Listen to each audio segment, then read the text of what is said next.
There's our flip. There's a buoy. Oh my God. There's a splashdown.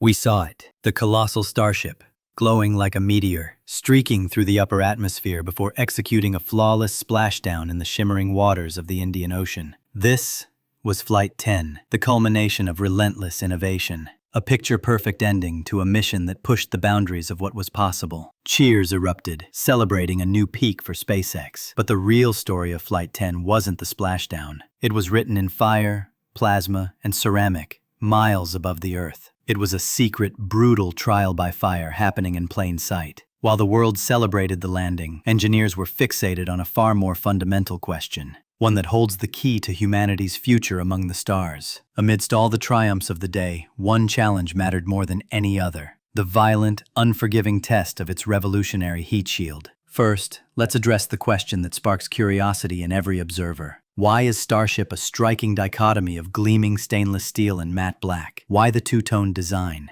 The answer, as Elon Musk succinctly puts it, lies at the heart of our story. Like, for example, why is half of the ship black and half of it is silver colored? And that's because the bottom half of the ship, the bottom as seen from orbital entry, has a heat shield on it. So the black there is the heat shield.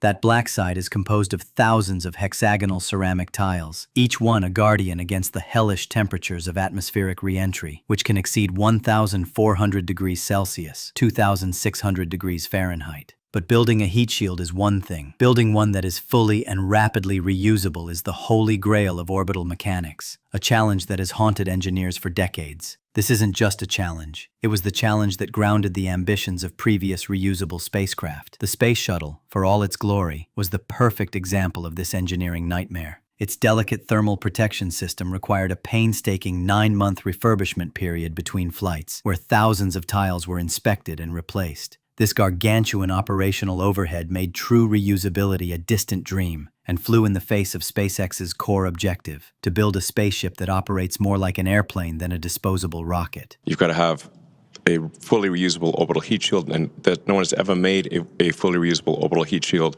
The Space Shuttle, for example, required 9 months of refurbishment between flights. What we're trying to achieve here with Starship is to have a heat shield that can be flown immediately. So SpaceX isn't aiming for marginal improvement. They are aiming for a paradigm shift. A heat shield so robust it can withstand the crucible of re-entry and be ready to fly again in a matter of days, or even hours. The ghost of the previous test flight loomed large. While that mission successfully reached orbit, Starship lost attitude control during re-entry, tumbling through the atmosphere and failing to provide the clean, heat shield-first data needed. Without controlled re-entry, the economics of the entire Starship program and the dream of a city on Mars crumbles. So for this flight, SpaceX didn't just hope for the best. They went hunting for failure. In a move that seems almost heretical to traditional aerospace engineering, they deliberately weakened their own shield. They weren't just testing the system. They were pushing it to its absolute limits, being, in their own words, mean to this Starship. This involved intentionally removing heat shield tiles from what the mission commentators called scary places, critical areas on the vehicle's flaps and body where failure would be catastrophic. They were actively creating weak points, inviting the destructive power of re-entry to show them where the design was most vulnerable. The goal wasn't a perfect flight. The goal was perfect data. Even a catastrophic burn-through would be considered invaluable, providing real-world evidence to forge a stronger, more resilient system for the next iteration. To get that light show and, more importantly, get that really critical data about the ship's heat shield. Yeah, we were able to get to a re-entry last time, but we didn't have full attitude control, so we weren't able to go in, heat shield first the way we're designed to. So we ended up losing contact with the ship before we could make it all the way through. So you still get data, but you're not really getting the data that we want to make sure we're kind of stress testing the vehicle. As Amanda just said, we removed a bunch of tiles, and we do this in some intentionally scary places on the vehicle because we're really looking, are there spots that were vulnerable to this?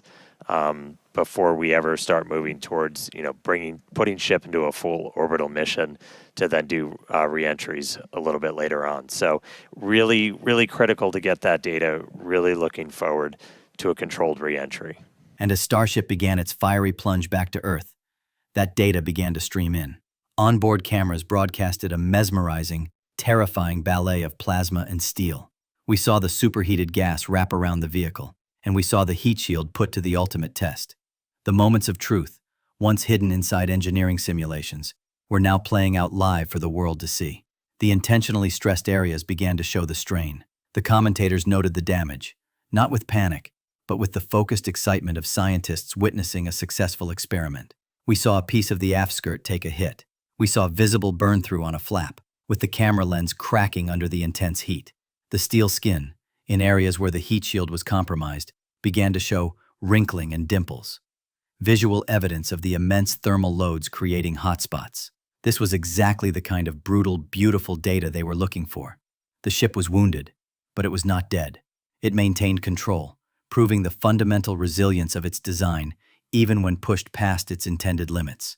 But the goal of this part of the flight is to learn as much as we can about the ship's heat shield. A fully reusable, rapidly reusable heat shield for a spacecraft has never been done before. It's one of the hardest engineering challenges still out there for us. And so this is a time to really dig in and get that data. What really helps us punch through is the fact that we're using Starlink. We're operating at just a much higher frequency. That's not what we want to see. So we just saw some of the aft skirt just take a hit. We are intentionally stressing the ship. We've removed a bunch of tiles in kind of critical places across the vehicle. So seeing stuff like that is still valuable to us. That means we nailed our landing target. Starship is past peak heating. It's like we got a little bit of burn through. Everything's still looking good. Ship maintaining control. One of the changes we made after Flight 6 was to change the tile line a little bit. So we had kind of scaled back the number of tiles significantly as that layer a little bit. And the first time we did it was on Flight 6, and we saw kind of wrinkling and dimples almost in the ship as we were creating these hot spots in the uneven parts of the heat shield. And so to kind of address that, we smoothed it out. That's why you've got kind of that nice smoothed out black line now. This single re-entry sequence provided more valuable information than a dozen flawless flights could have. It validated their aerodynamic models, confirmed the performance of the tiles under extreme stress, and most importantly, revealed its weaknesses in the harsh reality of flight, not just in a computer model. Ultimately, the successful re-entry and data collection during this flight represent far more than just another successful test. It was a pivotal moment in the quest to unlock humanity's multi-planetary future. The heat shield is rightly called one of the hardest engineering challenges remaining in the program. Solving it is not just an item on a checklist. It's the key that unlocks everything else. The soft landing of the booster was a triumph of power and control. The splashdown of the ship was a triumph of endurance. But the survival of the heat shield, even with its battle scars, was a triumph of vision. It proved that SpaceX is not just on the right path, they are willing to burn parts of their own ship to light the way forward.